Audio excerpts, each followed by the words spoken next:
না 3:30টার ক্লাসটাই তো lunch time তো ধরো আমাদের ক্লাস থাকে লাঞ্চ টাইমে আমরা লাঞ্চ করছি তোমাদেরকে আলাদা বেসটা করে টাইম দেওয়ার মতো টাইম নেই জাস্ট তোমাদের ক্লাসটা দিতে যে সময়টা লাগবে ওই সময়টা দিয়ে 3:30 এক্স্যাক্ট শুরু করে দেওয়ার ট্রাই করবো তোমাদের আধা ঘন্টা লাগবে আধা ঘন্টা 1 ঘন্টা লাগবে 1 ঘন্টা আচ্ছা আমরা কিন্তু এখনো তোমার কি ওয়াইন্ডিং যে চ্যাপ্টারটা সেটাতে আছে ঠিক আছে ওয়াইন্ডিং চ্যাপ্টারটা হচ্ছে মোটামুটি ইংরেজি চ্যাপ্টার তো আজকে যদি আমরা যে জিনিসটা নিয়ে ডিসকাস করবো সেটা কি টাইপস অফ প্যাকেজ ড্রাইভিং এখানে না রিফ্লেক্ট করে জন্য দেখতে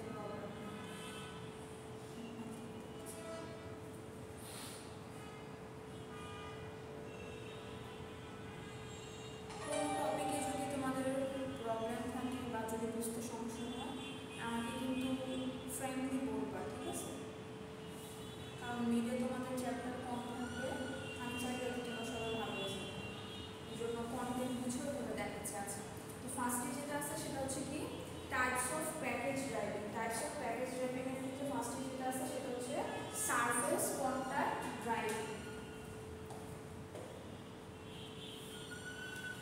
লেখা আছে বোর্ড মনিটর কি তোমাদের ক্লিয়ার দেখা যায় তাহলে আমি আপনারা না লিখি একটা হচ্ছে ডিরেক্ট ড্রাইভিং এট কনস্ট্যান্ট অ্যাঙ্গুলার স্পিড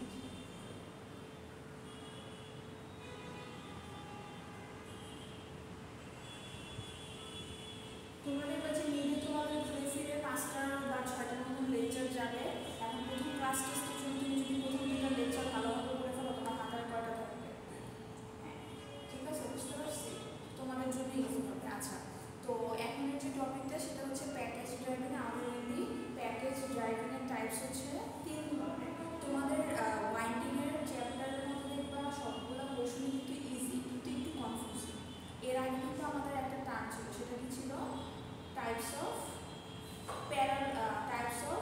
প্যাকেজ বুঝে নিয়ার প্যারালাল তারপর হচ্ছে ক্রসন সো কোয়েশ্চেনটা একটু ভালোভাবে দেখবা আর এটা হচ্ছে কি প্যাকেজ ড্রাইভিং সো ধরো চাইলে একটা টাইপস তুমি নিতে আরেকটা অ্যান্সার কিন্তু ভুলে যাবে এই জন্য কোয়েশ্চেনটা ভালোভাবে দেখবা আচ্ছা সো প্রথমে যেটা আছে সেটা কি সারফেস কন্ট্যাক্ট ড্রাইভিং এবং দেখবা যে 2 আর 3 কিন্তু হচ্ছে ডিরেক্ট আর ফার্স্টে যেটা সেটা কি ইনডিরেক্ট ডিরেক্ট মানে কি ধরো আমি যে একটা ওয়ার্ড ইউজ করি ডিরেক্ট বা ইনডিরেক্ট এটা মানে ডিরেক্ট মানে হচ্ছে সরাসরি আর ইনডিরেক্ট মানে হচ্ছে কি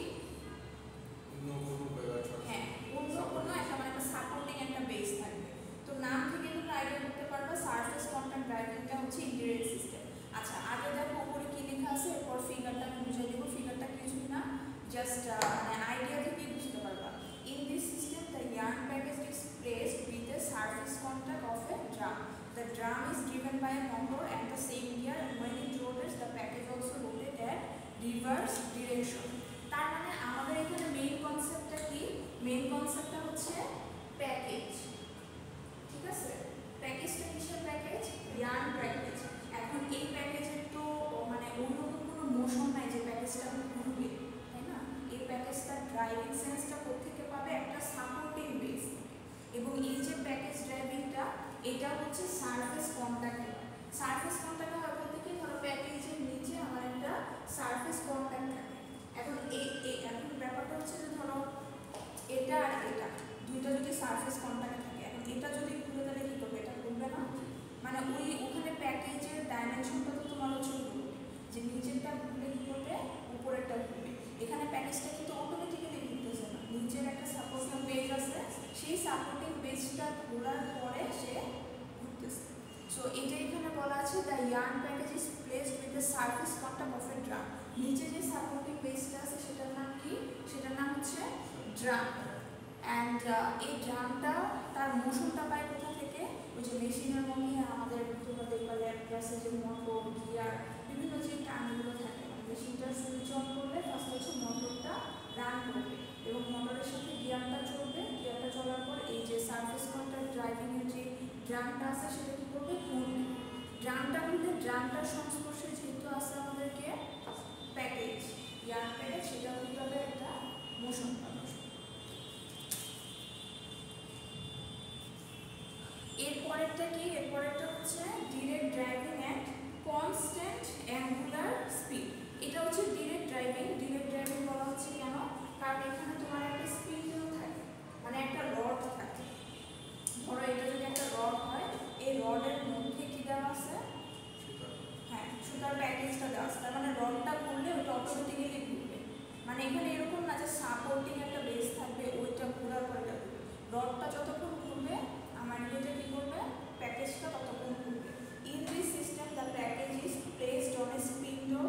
spindle gets motion by motor and same gear. মানে সেম জিনিসটাই, জাস্ট ওখানে কি ছিল? ড্রাম। ড্রামটা মোশন পাচ্ছিল কোথা থেকে? তোমার মোটর আর গিয়ার থেকে। আর এখানে আমার কাজটা করবে কি? স্পিন্ডল। আর এই স্পিন্ডলটা আমার মোশনটা পাবে কোথা থেকে? আমার হচ্ছে মোটর আর হচ্ছে গিয়ার থেকে। And the package gets a constant angular speed. Here yarn take up rate is directly proportional to the package die. এখানে yarn take up rate যে হচ্ছে পার্সেন্টেজটা থাকবে সেটা সরাসরি প্যাকেজ ডায়ার সাথে সম্পর্কিত। তোমরা ফিগারগুলো একটু ভালোভাবে দেখবা, যদি এই ধরনের কোনো কোয়েশ্চেন আসে।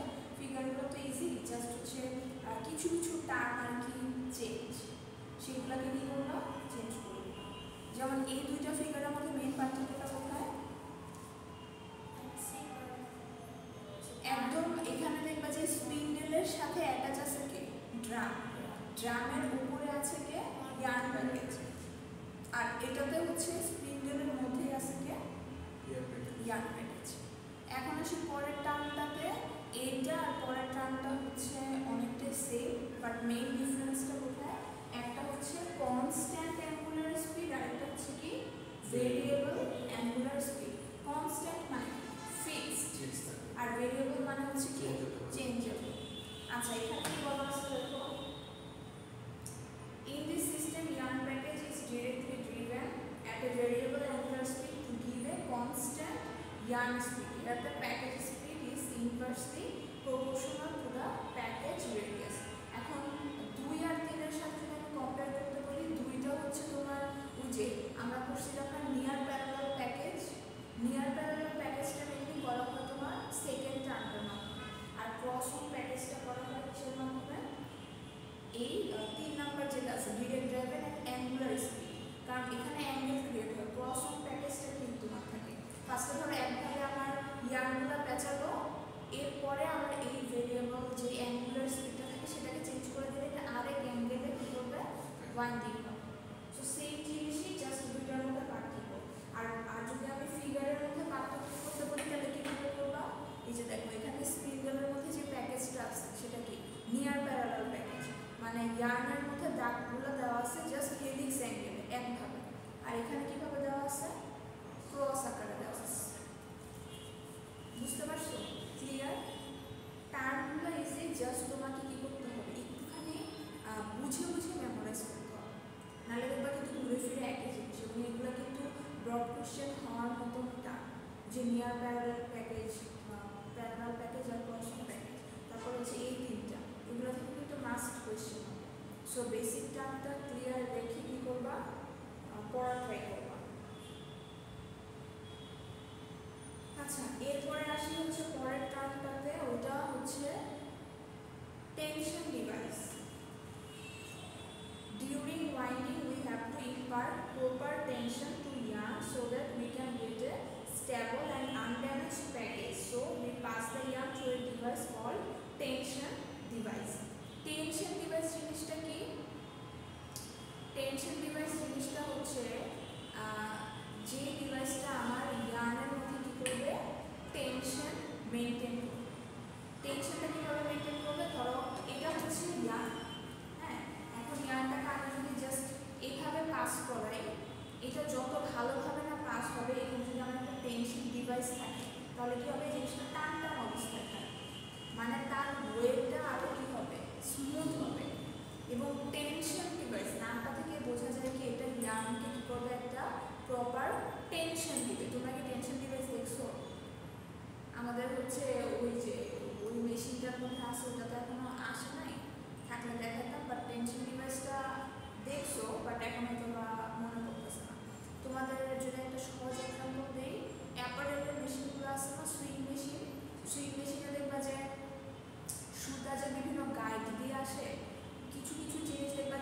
পাশে এরকম একটা ইয়ে থাকে,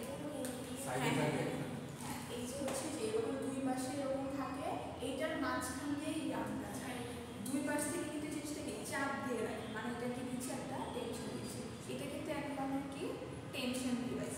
এখন টেনশনটা আমরা কেন দিই? যাতে ইয়ার্নটার ওয়েটটা প্রপারলি মেনটেন করতে পারে। তবে এখানে ব্যাপার হচ্ছে টেনশনটা কি হতে হবে প্রপার, মানে টু লো হওয়া যাবে না, আবার টু হাইও হওয়া যাবে।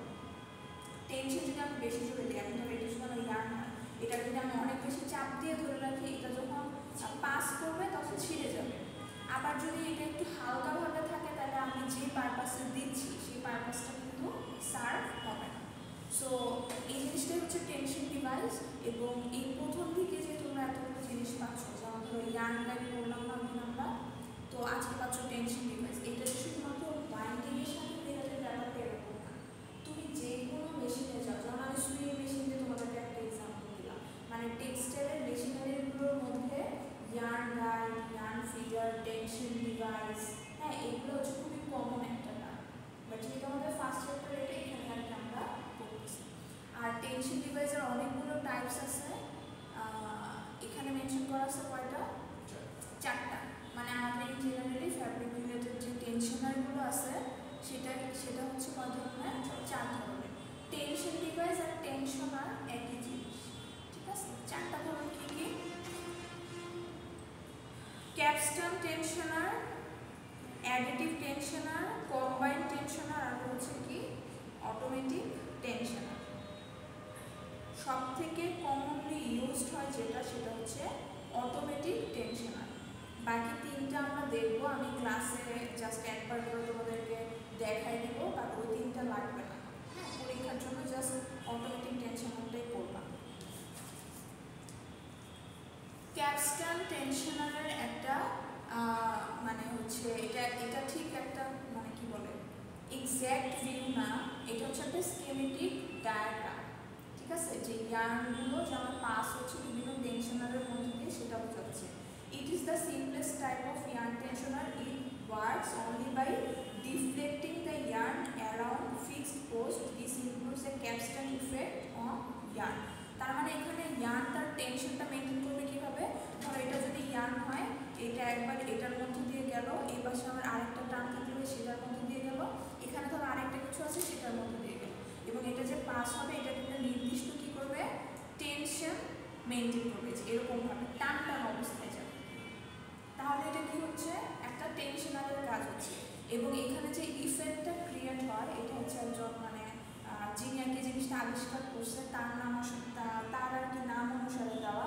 সো এখানে ইফেক্টটাকে বলা হয় কি ক্যাপস্টন। তার ক্যাপস্টন টেনশনারটা বুঝতে পারছো? বুঝতে পারছো বলতে তুমি জাস্ট একটু জেনে রাখো, এটা অতটা ইম্পর্টেন্ট না, কারণ এখন আমাদের কোনো মেশিনারির মধ্যে এই ধরনের টেনশনার বা হচ্ছে টেনশন ডিভাইস নাই। জাস্ট মনে রাখবা এখানে আলাদা আলাদা কয়েকটা ডিভাইস থাকে, এবং প্রত্যেকটার মধ্য দিয়ে আমরা ইয়ার্নটাকে কি করাবো? জাস্ট টেনশনটা মেনটেন করে পাস করাবো।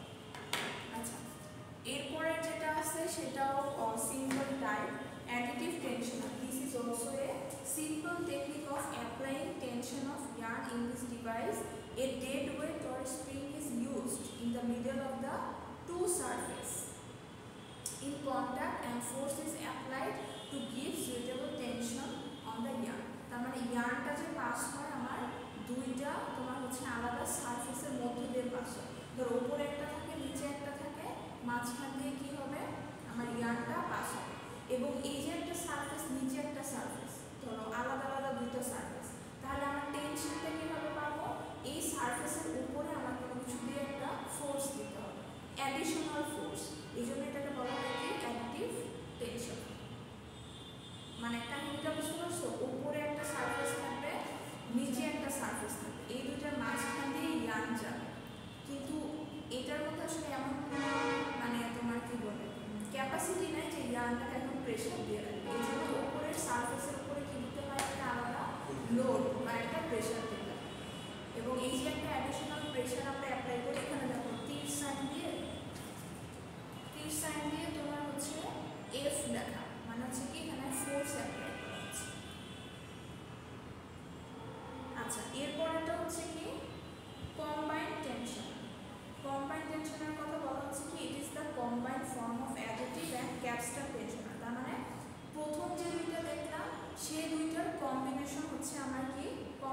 pressure.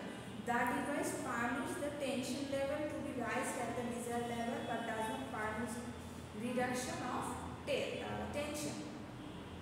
এখানে কম্বিনেশনটা কিরকম, ক্যাপস্টনটা যেরকম তোমার কি হয় একটা জায়গা থেকে আরেকটা জায়গায় যায় না, এখানে কাহিনীটাও সেম। এখানে দেখো ইয়ার্নটা কি এখান থেকে আসতেছে, তারপর এটার মধ্য দিয়ে যাচ্ছে এবং উপরে এবং নিচে আমার কি আছে দুইটা সারফেস আছে এবং উপর থেকে আমি কি দিচ্ছি ফোর্স দিচ্ছি।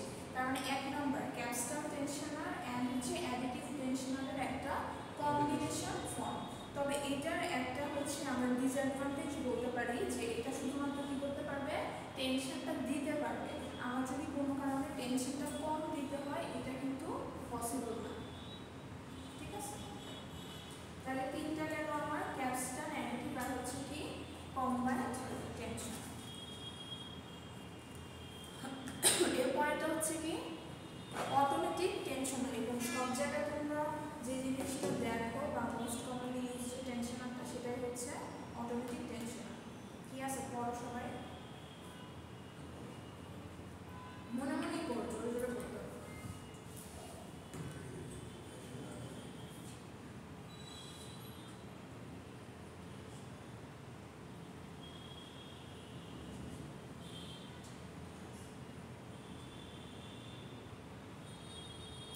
It is a simple tensioner in which yarn tension is controlled automatically.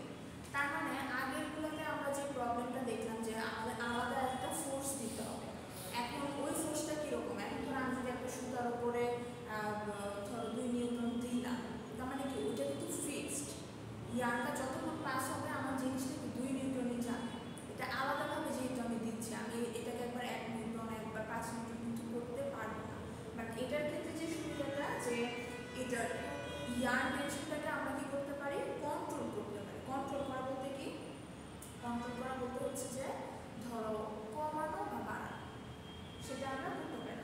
It has a lever with spring loaded disc in one side and applied load in another side. তার মানে এখানে আমার অ্যাপ্লাইড লোড আছে but সাথে আমার যে জিনিসটা help করবে সেটা কি স্প্রিং লোডেড ডিস্ক। এটাই হচ্ছে তোমাদের ইয়েতে আছে, মেশিনারিগুলোতে আছে। মেশিনারিগুলোতে কীরকম আছে তোমাদের যে ওই নিটিংয়ের একটা মেশিন ছিল দেখছো, আগের বিল্ডিংয়ে যে ক্লাস করতাম 1204 নম্বর রুমে।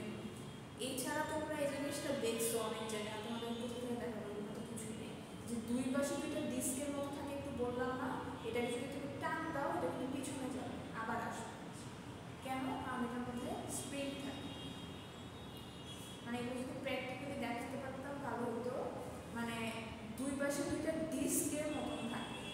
আমি যদি পারি যদি 4 তলায় যাই ছবি তুলে তোমাদেরকে দেখাবো, 4 তলায় যে ফিমেল প্লেয়ার রুম এখন যেটা না, ওই রুমে একটা মেশিন রাখা আছে, ও তো যেতে পারবো না, তুমি গেলে দেখবো। আর আমি যদি দুপুরে যাই আমি হচ্ছে ছবি তুলে চেষ্টা করে দেওয়ার জন্য, যে দুই পাশে দুইটা ডিস্কের মতন ছোট গোল এবং মাঝখান দিয়ে ইয়ার্নটা পাস হয় এবং এটা হচ্ছে স্প্রিং লোডেড, মানে দুই পাশ থেকে এটা যে আবার কি করতে পারে লোড করতে পারে। এবং এটার মধ্যে হচ্ছে যে সুবিধাটা সেটা হচ্ছে যে ডিভাইসটাকে এমনভাবে ডিজাইন করা হয়েছে if applied tension is too high the pressure of disc is reduce bring back to its proper level. স্প্রিংয়ের কাজটা কি অ্যাকচুয়ালি আমরা যে নর্মাল স্প্রিংটা চিনি, হ্যাঁ মানে দুইটাই করতে পারে। এখন আমার যখন টেনশনটা দরকার, টেনশনটা যখন ইনক্রিজ করা দরকার সেটাও পসিবল, টেনশনটা যখন আমার রিডিউস করা দরকার সেটাও কি পসিবল।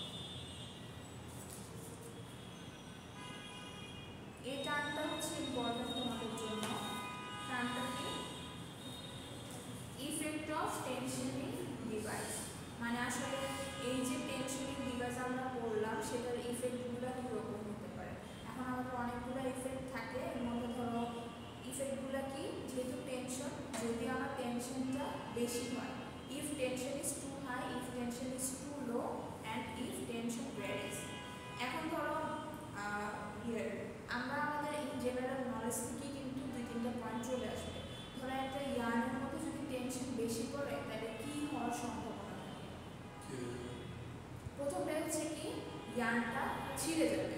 সো এখানে কিন্তু এটা আছে যে ব্রেকেজ রেট ইনক্রিজ। এছাড়া এখানে যেটা আছে সেটা কি হার্ড প্যাকেজ। হার্ড প্যাকেজ বলতে কি হার্ড প্যাকেজ মানে হচ্ছে যে প্যাকেজটার মধ্যে ইয়ার্নটা প্যাঁচানো হবে সেটা অনেক বেশি টাইট হবে। তারপর হচ্ছে ইয়ার্ন ইলংগেশন। যদি আমার ইয়ার্নের মধ্যে টেনশনটা বেশি দিই সেখানে হয়তো বা ইয়ার্নটা আমার সাইডলি ইলংগেট হয়, মানে প্রসারণ হয়। তারপর হচ্ছে কি shape variation with the thin place. ইয়ার্নের মধ্যে একটা কমন ফল্ট হচ্ছে কি থিন প্লেস। থিন প্লেসটা মনে আছে, ধরো ইয়ার্নের ডায়ামিটার যা একটা নির্দিষ্ট জায়গায় ওই ডায়ামিটারটা কি হয় তার চেয়ে কম থাকে। এখন যেখানে ডায়ামিটার কম সেখানে যদি আমি আবার টেনশন দিই তাহলে এই থিন প্লেসটা কি হবে আরো বেশি উইক হয়ে যাবে, মানে ইয়ার্নটা ছেড়ে যাওয়ার পসিবিলিটি থাকে। আচ্ছা, আবার ধরো এই যে এখন আমরা যেটা দেখলাম সেটা হচ্ছে ইয়ার্ন টেনশন যদি হাই হয়, ইয়ার্ন টেনশন যদি লুজ হয়, ইয়ার্ন টেনশন যদি কম হয় তাহলে কি হবে ইয়ার্ন প্যাকেজটা লুজ হবে। ধরো ইয়ার্নটা জাস্ট হচ্ছে কোনো মতে ইয়ার্ন প্যাকেজের মধ্যে দিয়ে কি হবে ওয়াইন্ডিং হবে, তার মানে আমি যে ইয়ার্ন প্যাকেজটা যা পাবো সেটা হচ্ছে লুজ প্যাকেজ হবে, আর প্যাকেজটা অবশ্যই স্টেবল হবে। আর টেনশনটা যদি ভ্যারি করে সেক্ষেত্রে আমরা হচ্ছে নিচের প্রবলেমগুলো পাবো, যে আনওয়াইন্ডিংয়ের সময় প্রবলেম ক্রিয়েট হবে, ইরেগুলারিটি মেনটেন হবে, মানে কিছু জায়গায় হয়তো বা টেনশন বেশি, কিছু জায়গায় টেনশন কম, সেই জন্য প্রপারলি এটা মেনটেন করতে হবে। আর এখন কথা হচ্ছে যে আমরা টেনশন ডিভাইস কোনটা ভালো বা কোন টেনশন ডিভাইসটা দিয়ে আমি একটা ভালো ইয়ার্ন পাসিং করে ওই টেনশনটা প্রপারলি মেনটেন করবো সেটা আমরা কীভাবে বুঝতে পারবো, সেটা বোঝার জন্য কয়েকটা পয়েন্ট আছে। পয়েন্টগুলো কি, ইট must B reliable, it must be easily threaded, মানে তোমার ইয়েটা কি বলে টেনশনাল ডিভাইসটা এমন হইতে হবে যেটার মধ্যে দিয়ে ইয়ার্নটা আমরা কী করতে পারি ইজিলি পাস করতে পারি। এবং এটার জন্য সব থেকে বেস্ট হচ্ছে তোমার একটা লাস্টে যেটা ছিল অটোমেটিক টেনশনাল ডিভাইস, সেটা ইট must not change the twist of yarn, মানে টেনশনাল ডিভাইস আমার এরকম হতে হবে যেটা কিনা আমার ইয়ার্নের যে টুইস্টটা থাকে সেটাকে চেঞ্জ করবে না। It must not be affected by wear and tear, it must be easily adjustable, মানে এগুলো পড়লেই পারবা। It must not affect by the presence of oil and dirt. Then it must be easy cleaning, it must be cheap, it must not cause any type of damage to yarn like shade variation, elongate and yarn package. মানে already এই পয়েন্টগুলো কিন্তু আমরা আগেরটাতেই পাইছি, মানে আমার tensioning ডিভাইসের choice করতে হবে এমনভাবে যাতে করে এই সমস্যাগুলো না থাকে। এখন তোমাদের একটা শর্টকাট বুদ্ধি শিখাই দিই, তোমরা চাইলে এখান থেকেও করতে পারো, চাইলে এখান থেকেও করতে পারো, মানে ঘুরে ফিরে একই জিনিস, বেসিক কনসেপ্ট তো। মানে টেনশন ডিভাইসটা এমন হতে হবে যাতে করে সেটা হার্ড প্যাকেজ ক্রিয়েট না করে, যাতে করে সেটা লুজ প্যাকেজ ক্রিয়েট না করে, তারপর যাতে করে আমার ইয়ার্ন প্যাকেজটা কম হয়, হ্যাঁ, দেন হচ্ছে আমার ইয়ার্নের ইলংগেশন না হয়, যাতে করে শেড ভেরিয়েশন না হয়। এই জিনিসগুলোকে এখানে জাস্ট সেন্টেন্স আকারে কিন্তু লেখা আছে। সো আমি বারবারই বলতেছি যে কন্টেন্টগুলো ইজি, হয়তো বা একটুখানি আর ডিলে টার্মে দেওয়া আছে, বাট একটু কেয়ারফুলি করবা, কোয়েশ্চেন বুঝে অ্যান্সার করবা। আরেকটা ব্যাপার হচ্ছে যে আমি কিন্তু চাইলে তোমাদের ওয়াইন্ডিংয়ের চ্যাপ্টারটা একটা লেকচার শিখেই দিতে পারতাম, মানে এটা হচ্ছে যার যার পার্সোনাল চয়েস। হ্যাঁ, আমি যদি তোমাদেরকে ধরো ওয়ার্ডে বা পিডিএফে দিতাম একটাতে কিন্তু হয়ে যেত। তোমরা এখানে খেয়াল করতেছো কিনা জানি না, যে আমার কিন্তু প্রত্যেকটা টপিকে একটা করে স্লাইড, ঠিক আছে? যেমন ধরো টেনশনাল ডিভাইস পড়লাম, টেনশনাল ডিভাইসের জন্য 5টা স্লাইড রাখছি, বাট এটা যদি আমি ওয়ার্ডে দিতাম কি হতো, আমি আধা পেজ বা 1 পেজের মধ্যে কিন্তু শেষ করে ফেলতে পারতাম। তো স্টুডেন্টদের আসলে মাইন্ডসেট তো এরকম, আমি স্টুডেন্ট ছিলাম, আমারও মনে হতো যে শীট যত কম বা পেজ যত কম, তাই না? যে আমার যদি ধরো এখন আমি যদি দেখি ওয়াইন্ডিংয়ে 3 পেজ, আমার তো খুশি লাগবে, আর এই চ্যাপ্টারটা তো অনেক ছোট, কিন্তু আমি যদি দেখি ওয়াইন্ডিংয়ে 3টা স্লাইড, আমার কি মনে হবে আল্লাহ এত কিছু। সো জিনিসটা হচ্ছে কি কোয়ালিটি অ্যান্ড কোয়ান্টিটি। এখানে হয়তো আমি স্লাইড আকারে আলাদা আলাদাভাবে রাখছি, আর ওখানে হয়তো আমি একসাথে দিয়ে দিলাম, বাট আমার কাছে মনে হয় এটা প্রেফারেবল। কিন্তু টপিক ওয়াইজ পাচ্ছ হয়তো বা স্লাইডের নাম্বারটা বেশি, কিন্তু হচ্ছে ইজিয়ার। তো স্লাইড দেখে আসলে মাথা নষ্ট করবা না, আমি এটা ফার্স্টে বলি যে এতগুলা স্লাইড কেন, এতগুলা স্লাইডের নাম্বার কেন নিতে হবে। তোমরা চাইলে আমি এইগুলোর ফন্ট কমায় আমি এক স্লাইডে অনেক কিছু নিয়ে আসতে পারি। আমার কাছে মনে হয় যতটা ক্লিয়ার কন্টেন্ট থাকে তত ভালো। এবং প্রত্যেকটা টপিকের সাথে দেখতেছি না জানি না একটা করে আমাদের ধরো স্কেলেটিক ডায়াগ্রাম আছে বা দুটি প্ল্যানিং আছে, এগুলো চাইলে কিন্তু আমি আরও শর্টেজ করতে পারি। সো স্লাইড নাম্বারটা দেখে ভয় পাওয়ার কোনো কারণ নেই। ভয় পাবে, ভয় পাবা অবশ্যই যখন ক্লাস করবো না তখন ধরো যে কিনা ক্লাসে আসতেছে না, ও যখন দেখবে স্লাইড খুলে যে এতগুলো স্লাইড এতগুলো নাম্বার, সে ভয় পাবে। কিন্তু আমার রেগুলার স্টুডেন্টরা যাতে এটা দেখে ভয় না পায়।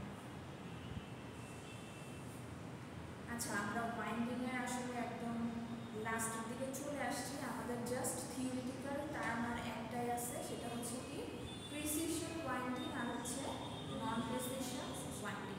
এরপর আমাদের ম্যাথ করলে ওয়াইন্ডিং চ্যাপ্টারটা শেষ। এখন কথা হচ্ছে তোমাদেরকে এখানে একটা জিনিস ক্লিয়ার করি যে অ্যাকচুয়ালি টপিকটা হচ্ছে প্রিসিশন ওয়াইন্ডিং আর নন প্রিসিশন ওয়াইন্ডিং এর ফিচার্স। আমি কি বললাম? প্রিসিশন ওয়াইন্ডিং আর নন প্রিসিশন ওয়াইন্ডিং এর ফিচার্স, যে প্রিসিশন ওয়াইন্ডিং জিনিসটা কি এবং ওইটার বৈশিষ্ট্যগুলো কি, আর নন প্রিসিশন ওয়াইন্ডিংটা কি এবং সেটার বৈশিষ্ট্যগুলো কি কি, ওই জিনিসটাকে এখানে আমি একবারে ডিফারেন্স আকারে দেখাচ্ছি। বুঝা গেল? সো কোয়েশ্চেন মানে কোয়েশ্চেন তো না, তোমরা তো কোয়েশ্চেন করবে না যখন হচ্ছে তোমরা প্রিপারেশন নেবে, এটা মাথায় রেখে প্রিপারেশন নেবে। মানে আমার লেকচারগুলোতে যেখানে তুমি ফিচার্স দেখবা সেখানে তুমি ফিচার্স প্লাস ডিফারেন্স আকারে পড়বা, আবার যেখানে ডিফারেন্স দেখবে সেখানেও ফিচার্স প্লাস ডিফারেন্স আকারে পড়বা। মোট কথা দুইটা পড়বা যাতে করে কোয়েশ্চেনে ফিচার্স থাকলে দিতে পারো অথবা ডিফারেন্স থাকলেও দিতে পারো। যেমন ধরো এখানে দেওয়া আছে কি ডিফারেন্স বিটুইন প্রিসিশন ওয়াইন্ডিং আর নন প্রিসিশন ওয়াইন্ডিং, বাট তোমাদের কোয়েশ্চেন হইতে পারে যে write down the features of precision winding. এখন যে ক্লাস করে না সে বলবে আল্লাহ ম্যাম তো এটা পড়ে নাই, ম্যাম তো এটা স্লাইডেই দেয় না, প্রিসিশন ওয়াইন্ডিং এর ফিচার্স তো আমাদের পড়াই নাই। বোঝা গেল? সো এরকম কিছু কুইজ কিন্তু আমার প্রত্যেকটা লেকচারেই থাকে। এটার সুবিধাটা পায় কারা জানো? যারা ক্লাস করে ওরা পায়। আচ্ছা, তো আমরা হচ্ছে যদি একসাথে পড়ি ডিফারেন্স আকারে পড়লে তোমাদের জন্য মানে ইজিয়ার হবে, দুইটা একবারেই হয়ে যাবে। প্রিসিশন ওয়াইন্ডিং বলতে বোঝানো হচ্ছে কি the wound coil is arranged parallel or near parallel. এবং এখানে একটা মজার ব্যাপার হচ্ছে যে ঘুরে ফিরে একই জিনিস তোমরা পাবা, জাস্ট সিনারিওটা আলাদা। এখন প্রিসিশন ওয়াইন্ডিং কোনটা? ওই যে আমরা পড়ছিলাম প্যারালাল অথবা নিয়ার প্যারালাল প্যাকেজ, এই দুইটাকে আমরা হচ্ছে আইডেন্টিফাই করতে পারি প্রিসিশন ওয়াইন্ডিং হিসেবে। আর নন প্রিসিশনের ক্ষেত্রে কোনটা জানতে হলে ক্রস, তাহলে ডিফারেন্স আকারে পড়লে তোমাদের জন্য ইজিয়ার হবে। এরপর বলা হচ্ছে কি the yarn density of the package is high. এবং প্রিসিশন ওয়াইন্ডিং এর ক্ষেত্রে ইয়ার্নের যে ডেন্সিটিটা থাকে এটা কি থাকে? বেশি থাকে। তাহলে নন প্রিসিশনের ক্ষেত্রে কি হবে? লো হবে। ফ্লাঞ্জড ববিন মে বি ইউজড। ফ্লাঞ্জডের কথা মনে আছে? ধরো এটা যদি তোমার ইয়ার্ন প্যাকেজ হয়, এটার এই পাশে কি থাকে যে এরকম একটা ইয়ে থাকে, এটার এই পাশে এরকম একটা ইয়ে থাকে। এখন এটা তোমরা বুঝবা কিভাবে? যেহেতু এটা হচ্ছে প্যারালাল এবং নিয়ার প্যারালাল, প্যারালাল এবং নিয়ার প্যারালাল দুইটার মধ্যেই কি ছিল? ফ্লাঞ্জ ছিল, কিন্তু ক্রস যেটা সেটার মধ্যে কিছু ফ্লাঞ্জ ছিল না। তার মানে প্রিসিশনটা যেহেতু প্যারালাল এবং নিয়ার প্যারালাল, এটার মধ্যে কি হবে? ফ্লাঞ্জটা থাকবে, আর নন প্রিসিশনে হচ্ছে থাকবে না। Yarn package is hard and more compact. এগুলো হচ্ছে কি একটু অ্যাডিশনাল কথাবার্তা, এগুলো হয়তো এর আগে পড়ো নাই, এখন জাস্ট একটু অ্যাড করে দেবো যে তুলনামূলকভাবে আমাদের প্যারালাল এবং নিয়ার প্যারালালের ক্ষেত্রে ইয়ার্ন প্যাকেজটা তুলনামূলকভাবে একটু বেশি কম্প্যাক্ট হয় এবং হার্ড হয়, আর ওটার ক্ষেত্রে হচ্ছে উল্টাটা। এরপর হচ্ছে লো স্ট্যাবিলিটি অফ প্যাকেজ। তুলনামূলকভাবে প্যাকেজের যে স্ট্যাবিলিটিটা সেটা কম হয়। ওয়াইন্ডিং অ্যাঙ্গেল, এগুলো হচ্ছে মুখস্থ করার ব্যাপার। মুখস্থ করার ব্যাপার না, অ্যাকচুয়ালি বুঝবা যেটা কিনা প্যারালাল ছিল সেটা কি ছিল? একদম সোজা ছিল। নিয়ার প্যারালালটা কি ছিল? হালকা একটু বাঁকানো ছিল। আর ক্রসটা কিন্তু একদম ক্রস আকারে ছিল। সো সেটার বেসিসে বলা হচ্ছে যে ওয়াইন্ডিং অ্যাঙ্গেলটা এখানে 90 ডিগ্রি হয় অথবা 90 ডিগ্রির কাছাকাছি হয়। আর আমাদের নন প্রিসিশনের ক্ষেত্রে যেহেতু ওইটা একটা অ্যাঙ্গেল মেনটেন করে, ওটা অবশ্যই কি 80 ডিগ্রি কম হতে হবে। The bobbin is wound with one or more threads. The bobbin is wound with single thread. এটা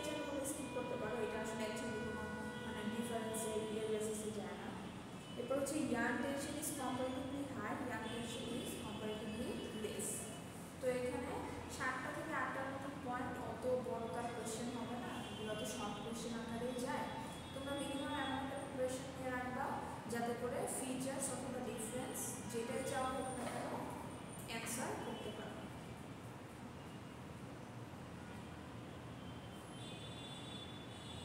তাহলে কিন্তু আমাদের ওয়াইন্ডিংয়ে ছোট ছোট অনেকগুলা কন্টেন্ট গেছে। হ্যাঁ, তো এটা আমি একটু ক্লিয়ার করে রাখি, সেটা হচ্ছে যে আমাদের মিডে আমরা কী কী করবো বলছি, ওয়াইন্ডিং, ওয়ার্পিং আর কিন্তু সাইজিং, মানে প্রি ট্রিটমেন্ট বা হচ্ছে প্রিপারেশন, সরি প্রি ট্রিটমেন্ট তো ওয়েটে, তোমার হচ্ছে প্রিপারেশন, ইয়ার্নটাকে যে আমরা প্রিপেয়ার করতেছি সেটাই কিন্তু ওয়াইন্ডিং, ওয়ার্পিং আর সাইজিং। লুমে কিন্তু আমরা এখানে সেট আপ দিচ্ছি না, লুমে সেট আপ দিব মিডের পর। সো ওয়াইন্ডিং, ওয়ার্পিং, সাইজিং আমি যদি চ্যাপ্টার আকারে বলি, তোমাদের ওয়াইন্ডিং থেকে কিন্তু কোয়েশ্চেন হবে 2 সেট, ওয়ার্পিং থেকে কোয়েশ্চেন হবে 1 সেট, সাইজিং থেকে কোয়েশ্চেন হবে কি 1 সেট। ঠিক আছে, মানে মিডে কত তোমাদের 40 মার্ক না, মানে 30 মার্ক, বাট কোয়েশ্চেন তো করতে হয় আমাদেরকে 4 সেট। সো ইনশাআল্লাহ এরকমই প্ল্যান আছে যে হচ্ছে ওয়াইন্ডিং থেকে 2 সেট করবো। আপনি তো মিডের পর থাকবেন না, মিড পর্যন্ত মিডের কোয়েশ্চেনটা ইনশাআল্লাহ করবো, এরপরে আসবো তো আর ওই জন্যই তো তোমাদেরকে আমি চাচ্ছি যে একদম ঢেলে মার্কস দিয়ে কোথায় নিব, কখন নিব, তোমাদের এক ক্লাস টেস্টে আমার 3 ক্লাস চলে যায়, তারপরে হচ্ছে কন্টেন্ট বাকি আছে। তবে যদি সম্ভব হয় নিব, হ্যাঁ প্রেজেন্টেশন না হলেও একটা অ্যাসাইনমেন্ট হলেও নিব, কারণ প্রেজেন্টেশন মিডের পরেও তোমরা দিতে পারবা, অ্যাসাইনমেন্টটা হলেও মোট কথা আমি চাচ্ছি তোমাদের মার্কসটা মোটামুটি যাতে আমার দিক থেকে ক্লিয়ার থাকে আর কি, অ্যাসেসমেন্টের মার্কগুলো, হ্যাঁ, এবং মিডিয়াও যাতে তোমরা ভালো একটা মার্কস গেইন করতে পারো, ওই জন্য আমি কন্টেন্টগুলোই ধরে রাখছি। অন্যবারের জন্য আমার এবারে কন্টেন্টে কিন্তু কিছুটা চেঞ্জ আছে, সো আমি ওইটাই চাচ্ছি, বাট হচ্ছে তোমাদের কাছ থেকে ফিডব্যাক পাচ্ছি। কালকে 2 জন আসে, আজকে 2 জন আসে, ও গ্যাপিংটা তো থেকেই যায়, প্ল্যান করে আসলে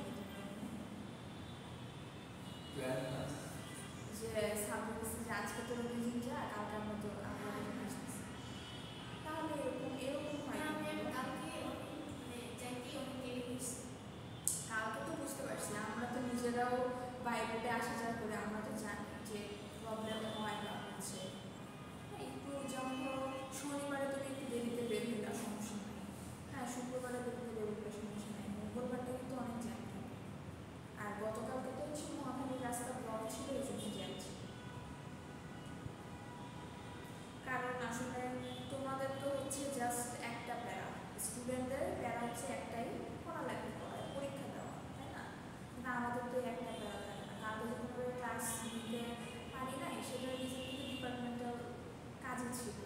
ঠিক আছে, সামনে তোমাদের অলিম্পিয়াডের প্রোগ্রাম আছে, তোমাদের ফ্যাকাল্টির রিক্রুটমেন্ট আছে, মানে আদার্স অনেক অনেক কিছু কিন্তু আমাকে মেনটেন করতে হয়। শুধুমাত্র ক্লাস নেওয়া কিন্তু আমাদের কাজ না, তোমাদের কাজ হচ্ছে শুধুমাত্র ক্লাসে অ্যাটেন্ড করা, এছাড়া কিন্তু তোমাদের কোনো কাজ নেই। ধরো প্রোগ্রাম যখন হয় তখনও কিন্তু তোমরা প্রোগ্রামে অ্যাটেন্ড করো, একটা কাজ করো, সো এই জিনিসগুলো কিন্তু একটু কি মাথায় রাখো। আর এই যে ক্লাবের রেজিস্ট্রেশন করেন নাই আপনারা না?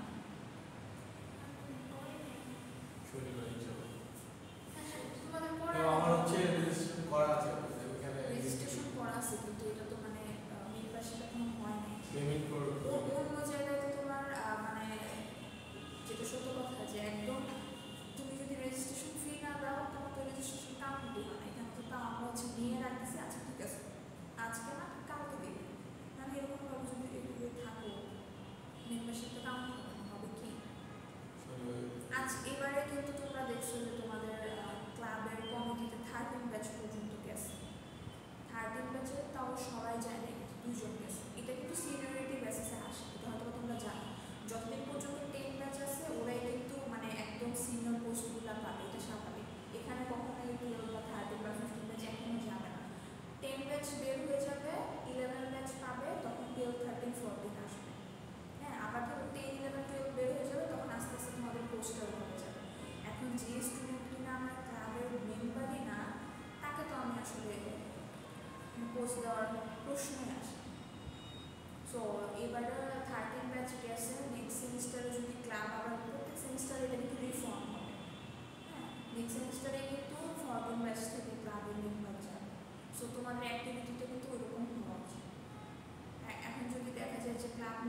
হইতে আমার পরের কমিটির সিজন চলে আসতেছে, তাহলে তো সমস্যা। এবং উনিরা আমাকে নিজে আমাকে বলছে যে তোমাদের ইয়ার 14 ব্যাচে মাত্র 2 জন মেম্বার, তাও যে একজন মেম্বার ও চলে গেছে, ও ক্লাসও করে নামটা আমার মনে নেই। না সাইফোনা আদিব না, সাইফোনা আদিব না। তোমাদের 14-এ ও হচ্ছে আগে স্টুডেন্ট ছিল এবং ও ক্লাব মেম্বার ছিল, নামটা আমি ভুলে গেছি। হতে পারে। যাই হোক, কথা সে এখন রানিং 14 ব্যাচের সাথে না, কিন্তু সে হচ্ছে ক্লাবের মেম্বার। 14 ব্যাচ থেকে সে ক্লাবের মেম্বার। আর ওই দিন মনে হয় সাইফ মেম্বার হয়েছে, আদি হয়েছে। কিন্তু আমার কথা হচ্ছে যে তোমরা তো হচ্ছে রেগুলার স্টুডেন্ট, মোটামুটি ধরো সাবমিট তুমি আর তুমি, তোমাদের তিনজনকে তো আমি দেখি ক্লাস করতেছো বা তোমাদেরকে সবাই চেনে।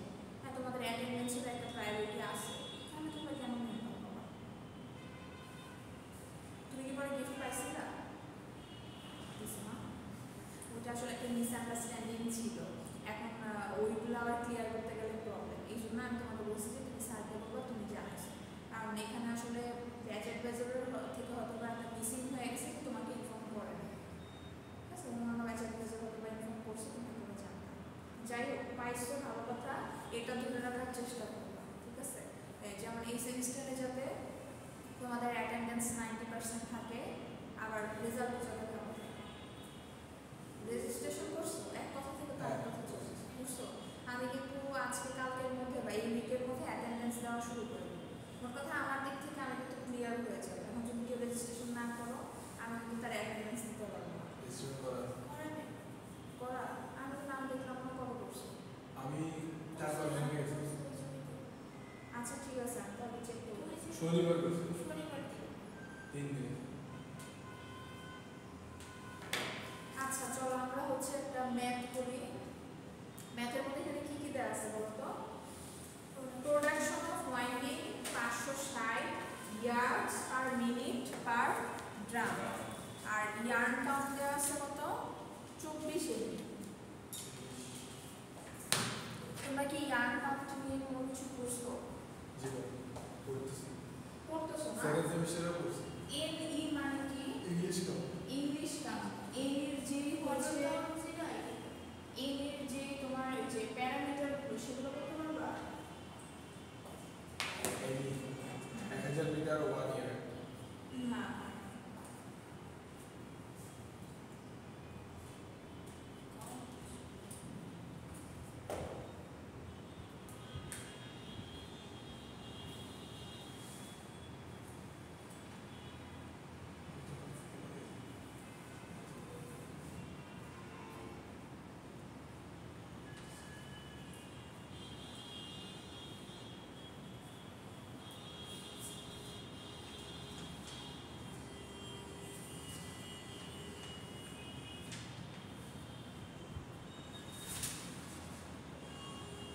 আচ্ছা তোমাদের একটু সহজভাবে বলি, প্রথমে এনি জিনিস একটু বলে নিই। ধরো এনি মানে হচ্ছে কি, যদি আমি এক এনি ধরি, এনি মানে হচ্ছে ইংলিশ কাপ, বাট এটা যদি প্যারামিটার মানে যে আমাদের যে প্যারামিটার যে ভ্যালুটা আছে সেটা আমি যদি বলি 840 ইয়ার্ডসের, তোমার হচ্ছে ধরো এটা একটা নাম্বার এক্স, 840 ইয়ার্ডসের যতটা হ্যাঙ্কের ওজন হবে কি 1 পাউন্ড। বুঝছো? তার মানে 840টা কি ফিক্সড, 1 পাউন্ডটাও হচ্ছে ফিক্সড। এখন হ্যান্ড জিনিসটা কি? হ্যান্ড মানে হচ্ছে বোঝা, মানে যে ইয়ার্ন যে বোঝা আকারে রাখে, হ্যান্ড আকারে রাখে সেটা। এখন এনি মানে কি তাহলে? 840 ইয়ার্ডসের যতটা হ্যাঙ্কের ওজন হবে 1 পাউন্ড। এখন কতটা হ্যাঙ্কের ওজন 1 পাউন্ড হবে সেটা আমরা জানি না, সেটা ডিপেন্ড করবে কিসের উপর? এনির উপর। এখন যদি 20 এনি হয় তাহলে 840 ইয়ার্ডসের 20টা হ্যাঙ্কের ওজন হবে কত? 1 পাউন্ড। যদি 24 এনি হয় তাহলে 840 ইয়ার্ডসের 24টা হ্যাঙ্কের ওজন হবে কত? 1 পাউন্ড। এবং ইয়ার্ন কাউন্ট জিনিসটা কি? এটা কিন্তু বোঝায় যে তোমার সুতাটা চিকন নাকি মোটা। এখন তোমাদের মনে কোশ্চেন হতে পারে, আচ্ছা 840 ইয়ার্স 1 পাউন্ড হবে, তাহলে মাঝখানে নাম্বারটা কেন চেঞ্জ হচ্ছে? এই কারণে। ধরো সুতা যদি চিকন হয় তাহলে কি হবে? বেশি বোঝা লাগবে। সুতা চিকন হওয়া মানে কি? বেশি বোঝা লাগবে, মানে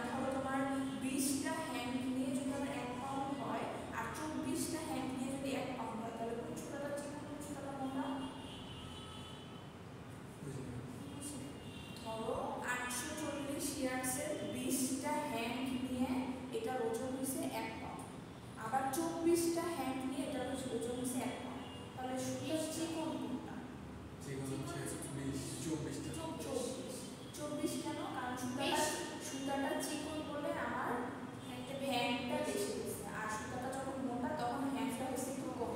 সো একটা জিনিস মনে রাখবা এর দিক থেকে, যে এনে যত বাড়বে সুতাটা আমার তত বেশি কি ফাইনাল হবে, মানে এর নাম্বার যত বাড়বে আমার সুতাটা তত বেশি কি চিকন হবে। এখন ধরো 20 এনি আর 24 এনির মধ্যে চিকন কোনটা? 24, মোটা কোনটা? 20। এখন এটা আসলে তোমার আমার কোর্সে দরকার নাই, আমার কোর্স হচ্ছে ডিরেক্ট ম্যাথ, কিন্তু ইয়ার্নের কোর্সে কিন্তু তোমাদের এগুলো লাগবে। হ্যাঁ, এখন যেহেতু এখানে 24 এনি আছে, এই জিনিসটাকে আমি কি এক্সপ্লেন করে দিলাম।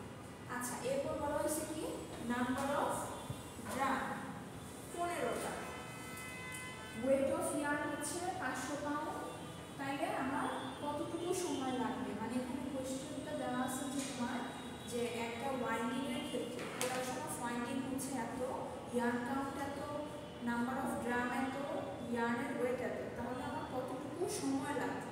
সময়টা আমরা কিভাবে বের করব?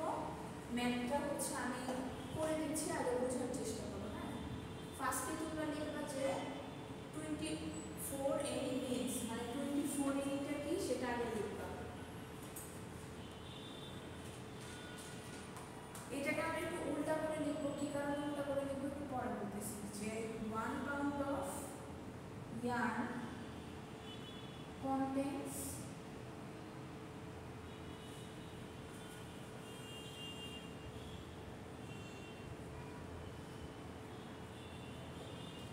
একটু বললাম না যে 840 ইয়ার্ডসে যতটা হ্যাঙ্গের ওজন হবে কি 1 পাউন্ড। এখন 840 ইয়ার্ডসের 20টা হ্যাঙ্গের ওজন 1 পাউন্ড হতে পারে, 24টা হ্যাঙ্গের ওজন কি 1 পাউন্ড হতে পারে। এই জিনিসটাকে আমরা জাস্ট কি উল্টা করে দিলাম, যে তাহলে 1 পাউন্ড ইয়ার্নের মধ্যে আমার থাকবে কি 840 ইয়ার্ডসের 24টা হ্যাঙ্গ। তাহলে আমার কোশ্চেনে কত পাউন্ড দেয়া আছে দেখো তো, ইয়ার্ন ওয়েট কত? 500। তাহলে 500 পাউন্ডের ক্ষেত্রে কত হবে? 500 পাউন্ডের ক্ষেত্রে এটা জাস্ট 500 দিয়ে গুণ হয়ে যাবে।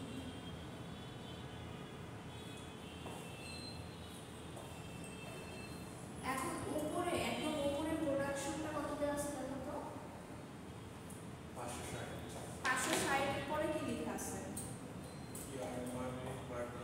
এটা মানে কি?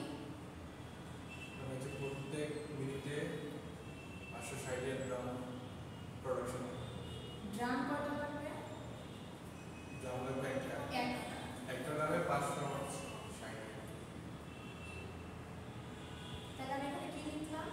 ওই ফার্স্ট লাইনটাকে এখানে ভেঙে লিখলাম যে 560 yards of yarn to wind, মানে 560 ইয়ার্স ইয়ার্নকে ওয়াইন্ড করতে আমার একটা ড্রামে লাগবে কত? 1 মিনিট। এটা কোথা থেকে পেয়েছি? কোশ্চেন থেকে পেয়েছি। তাহলে এখন আমার কয়টা ড্রাম দেওয়া আছে কোশ্চেনে? 15টা। তাহলে তুমি লিখো যে 1 yards of yarn to wind in 15 drum needs কত লাগবে? 1/560 ঐকিক নিয়মের অঙ্ক। ঠিক আছে, এখন আমি কোথায় যাব? এখন আমি যাব হচ্ছে এইটাতে কাউন্টে, এখানে যেটা পাইছো সেটা। তাহলে এখানে কত ছিল? তোমরা চাইলে এখানে একটা ভ্যালু বের করতে পারো, না বের করলেও সমস্যা নাই, ডিরেক্ট লিখে দিতে পারো। তারপরে হচ্ছে 24 ইন্টু 840 ইন্টু 500 এত yards of wind to wind in 15 gram mix. তাহলে দেখো আমার কোশ্চেনে যতগুলো প্যারামিটার ছিল সবগুলো কিন্তু এখানে চলে আসছে। আমার 24 এনি আসছে, 500 পাউন্ড আসছে, 15টা গ্রাম আসছে, আর হচ্ছে একদম প্রোডাকশনের যে তোমার ইয়েটা ছিল, প্রোডাকশন অফ ওয়াইন্ডিংটা ছিল সেটাও চলে আসছে। তাহলে এখান থেকে আমরা আলটিমেটলি কি পাবো? উপরে চলে যাবে 24 ইন্টু 840 ইন্টু 500, আর এই 15টা কিন্তু অলরেডি আমরা দিয়ে দিছি, সো এটা আবার দেওয়ার দরকার নেই। তাহলে নিচে আসবে কত? 560 ইন্টু 15 এত মিনিট কত আসে দেখো তো, বুঝছো ম্যাথটা?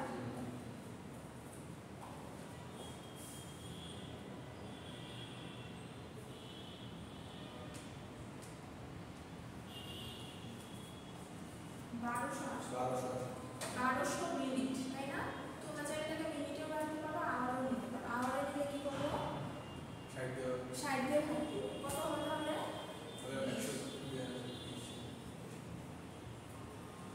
বুঝছি। তাহলে সময়টা কিভাবে বের করে? জাস্ট একটু সিকোয়েন্সটা মেনটেন করলেই হবে।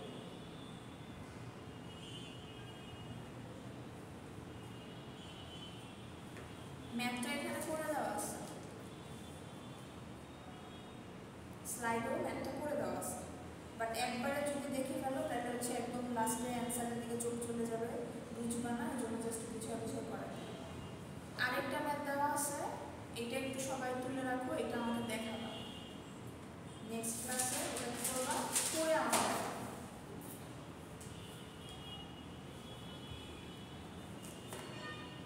আর আজকে 3:30টার যে ক্লাসটা, ওই ক্লাসটা তোমাদের ক্লাস টেস্টটা দিয়ে দাও, দিয়ে তোমরা ক্লিয়ার করে দাও। ক্লাস টেস্ট নিয়ে আমরা আসলে আর ক্লাস ওয়েস্ট করতে চাইতেছি না, যদি পসিবল হয় আরও একটা ক্লাস টেস্ট নিলাম বা হচ্ছে আরও একটা অ্যাসাইনমেন্ট। আরেকটা ক্লাস টেস্ট নিলে মনে হয় ভালো, মানে তোমাদের চ্যাপ্টারগুলো তাহলে পড়া হয়ে যাবে। জানি না আসলে তোমরা পড়ে পরীক্ষা দিচ্ছ না করে দিচ্ছ। তো দুইটা লেকচার থেকে অলরেডি একটা পরীক্ষা দিয়ে যদি আবার দুইটা লেকচার থেকে একটা পরীক্ষা দাও, নিজের জন্য তোমাদের প্রিপারেশনটা অনেক